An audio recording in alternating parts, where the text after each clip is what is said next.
Hey guys welcome to आम YouTube channel रे। आज आम डिस्कसन करवा +3 सेकेंड ईयर थर्ड सेम रो कोर पेपर 7 रो प्रथम यूनिट रो लॉन्ग क्वेश्चन ग्रीक सभ्यता समय राजनीतिक दर्शन विषय रे सम्यक धारणा दियो। Give an idea about the political philosophy during the Greek civilisation. उत्तर हम प्राय ख्रीष्टपूर्व 6ठ शताब्दी बेलू ग्रीक सभ्यता सारा विश्व को प्रभावित करने आरंभ कर देइतिला। एहि समय केतक ग्रीक दार्शनिक मानववादर प्रचार और राजनीतिक दर्शन प्रसार आरंभ करने प्रचार करने प्रयास करते। ख्रीष्टपूर्व 490 बेलू प्रसिया युद्ध समय सामाजिक व्यवस्था को गभीर भाव में प्रभावित करथिला, जाफल ग्रीक सभ्यतार केतुगुड़े छोट छोट नगर राज्य मानकर उद्भव होइतिला। एहि समय नगर राज्य मानकर राजनीतिक सामाजिक व्यवस्थार व्यापक परिवर्तन देखा देइतिला। नगर राज्य मानक मध्य थिबा पारस्परिक द्वंद्व अग्रस सामाजिक व्यवस्था को कबलित करिथिला। एहि गढ़िसंधि मुहूर्त केते जण मानववादी समाज संस्कारक राजनीतिक दार्शनिक मानक आविर्भाव होइथिला। सेमानक मध्य ट्रासिया माचेस, कालिक्लेस, प्रोडिकस, हिपियास, सॉक्रेटस, पिथागोरस, डायजनस, प्लाटो, अरिस्टोटल मुख्य भूमिका ग्रहण करथिले। अन्य माने यथा हेराक्लिटस, पारामेनिडस, यूलिपस मध्य विभिन्न तत्व उपस्थापन करिबार सक्षम होइतिले। एहि समय समाज संस्कार राजनीतिक संस्कार मध्य क्षेत्र में एक वैप्लविक परिवर्तन आसीथिला। विशेष करी प्लाटो अरिस्टोटल का चिंताधारा ग्रीक सभ्यतार सामाजिक राजनीतिक व्यवस्थार परिवर्तन आनिबार सक्षम होइतिला। राजनीतिक दर्शनिक ग्रीक सभ्यतार अवदान। प्रथम पॉइंट अब तार्किक दार्शिक वर्गंकर प्रभाव इम्पैक्ट ऑफ स्पनिपस। एथेन्स बास करुवा तार्किक पंडित माने अनेक अंश सामाजिक व्यवस्था को प्रभावित करते। तार्किक पंडित वर्ग एवं सफिस्ट माने साधारणतः विदेशगत थिले। सेमाने विशेषतः शिक्षादान वृत्ति सहित जड़ित थिले। यही तार्किक पंडित गोष्ठी नैतिकता राजनीतिक चिंतन प्रति गुरुत्व करुथिले। तांका मध्य मनुष्य समान किंतु श्रेणीतत्व बल सृष्टि होइतिबा संस्था व्यक्ति असमानतार कारण होइଥାଏ। तार्किक पंडित वर्गों मध्य प्रोटागोरस, कालिकस, आंटीफोन, प्रीतिकस, हिपियास विशेष प्रभाव विस्तार करथिले। विशेषकर सफिस्ट माने शिक्षक वर्गर होइथिबारु सेमानक राजनीतिक चिंताधारा समाज को प्रभावित करितिला। कुआ जाए विश्वविख्यात दार्शनिक सॉक्रेटिस तार्किक पंडित वर्गों द्वारा प्रभावित हो मानववाद प्रचार करथिले। द्वितीय पॉइंट होची सॉक्रेटिस को प्रभाव।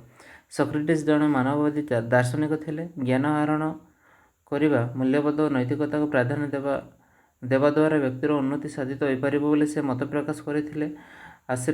आदर्शवाद वस्तुवाद मध्य समन्वय रक्षा करी सामाजिक व्यवस्थार परिवर्तन आनिबा पई प्रयास करथिले। राष्ट्रवाद व्यक्तिवाद मध्य समन्वय मध्य सॉक्रेटिस को अवदान अतुलनीय अटे। प्लाटो और अरिस्टोटल केतेकांश सॉक्रेटिस को चिंताधारा प्रभाव द्वारा अनुप्राणित होइथिले। 3 नंबर पॉइंट होचे प्लाटो अरिस्टोटल को प्रभाव। ग्रीक दर्शनर प्रभाव दार्शनिक मानक मध्यरु प्लाटो अरिस्टोटल अन्यतम। प्लाटो का आदर्श राष्ट्र परिकल्पना न्यायिक सिद्धांत साम्यवाद चिंताधारा राजनीति दर्शन को रिद्धिमत करथिला। दि रिपब्लिक पुस्तक राजनीति विज्ञान सर्वजन आदृत प्रथम पुस्तक भाव में गणा जाए। से बोले प्लाटो शिष्य अरिस्टोटल द्वारा रचित दि पॉलिटिक्स पुस्तक माध्यम गणा जाए। से बोले प्लाटो शिष्य अरिस्टोटल द्वारा रचित दि पॉलिटिकस पुस्तक माध्यम राजनीतिक चिंताधारा एक वैप्लविक परिवर्तन आनिबार सक्षम होइतिला। मनुष्य समाज और राष्ट्र मध्य जोगसूत्र स्थापन करने सहित तुलनात्मक पद्धति अनुसरण कर नूतन तथ्य आविष्कार करने प्रेरणा देते। अरिस्टोटल को से राजनैतिक विज्ञान जनक बोली कह जाए। 4 नंबर पॉइंट होची अन्य दार्शनिक मानक प्रभाव।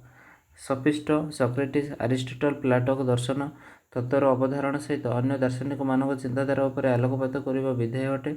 जेपरिक हेराक्लिटस को अवहरण तत्व, पैरामेडिनस को एलियाटिक तत्व, ल्यूपियस को परमाणु तात्विक तत्व, ग्रीक ରାଜନୈତିକ ଦର୍ଶନକୁ ରୁଦ୍ଧିମନ୍ତ କରିଥିଲା। ଖ୍ରୀଷ୍ଟପୂର୍ବ ଷଷ୍ଠ ଶତାବ୍ଦୀ ଖ୍ରୀଷ୍ଟପୂର୍ବ ପଞ୍ଚମ ଶତାବ୍ଦୀ ମଧ୍ୟରେ ଗ୍ରୀକ୍ ସଭ୍ୟତାର ରାଜନୈତିକ ଚିନ୍ତାଧାରା ଚେତନାର ଉଦ୍ଭବ ହୋଇଥିଲା। ସେ ସମୟରେ ଆଦର୍ଶ ରାଷ୍ଟ୍ର ପରିକଳ୍ପନା ସର୍ବସାଧାରଣ ବ୍ୟକ୍ତିବାଦ ରାଷ୍ଟ୍ରବାଦ ବିଷୟରେ ଅନେକ ଚିନ୍ତାଧାରା ଉନ୍ନତି ସାଧନ ହୋଇଥିଲା। ସେମାନଙ୍କ ପ୍ରଦର୍ଶିତ ଚିନ୍ତାଧାରା ଆଦର୍ଶକୁ ଉତ୍ତର ପୁରୁଷମାନେ ଗ୍ରହଣ କରି ସାମାଜିକ ରାଜନୈତିକ ଆର୍ଥିକ ପରିବର୍ତ୍ତନ ପାଇଁ ସଫଳ ପ୍ରୟାସ କରି ଆସିଛନ୍ତି। ପାଶ୍ଚାତ୍ୟ ଚିନ୍ତାନାୟକମାନେ ମଧ୍ୟରେ ଯେଉଁ କେତେଜଣ ଦାର୍ଶନିକ ନୂତନ ତଥ୍ୟ ସୃଷ୍ଟି କରି ମାନବ ସମାଜର ଆଦୃତ ହୋଇଥିଲେ, ସେମାନଙ୍କ ମଧ୍ୟରେ ଗ୍ରୀକ୍ ଦାର୍ଶନିକମାନଙ୍କ ଅବଦାନ ବିଶେଷ ପ୍ରଭାବ ଥିଲା। ଗ୍ରୀକ୍ ପରମ୍ପରା ବିଶ୍ୱ ଦରବାର ପ୍ରତିପାଦନ କରିବା ପାଇଁ ସେମାନେ ସକ୍ଷମ ହୋଇଥିଲେ। ଦ୍ୱିତୀୟ ପଏଣ୍ଟ ହେଉଛି ପ୍ଲାଟୋଙ୍କର ପୁସ୍ତକ ଦି ରିପବ୍ଲିକରେ ବର୍ଣ୍ଣିତ ହୋଇଥିବା ଆଦର୍ଶ ରାଷ୍ଟ୍ର ବିଷୟରେ ବର୍ଣ୍ଣନା କର। Discuss the idea state of the Plato as collaborated is the book the Republic. ମାନେ କହୁଛି ନା କ'ଣ ନା ପ୍ଲାଟୋଙ୍କର ପୁସ୍ତକ ଗୋଟେ ଅଛି କ'ଣ ଦି ରିପବ୍ଲିକ, ସେଠିରେ ଆଦର୍ଶ ରାଷ୍ଟ୍ର ବିଷୟରେ କ'ଣ ବର୍ଣ୍ଣନା ହେଇଛି ସେ ବିଷୟରେ ଆଲୋଚନା କର ବୋଲି କୁହାଯାଇଛି। ଉତ୍ତର ହେବ ପ୍ଲାଟୋଙ୍କ ଦ୍ୱାରା ଲିଖିତ ଦି ରିପବ୍ଲିକ କ୍ଷମା କରିବେ। ଦ୍ୱିତୀୟ ଲଙ୍ଗ୍ କୋଶ୍ଚିନ୍ଟି ଆମେ ପରବର୍ତ୍ତୀ ସମୟରେ ଡିସ୍କସନ୍ କରିବା।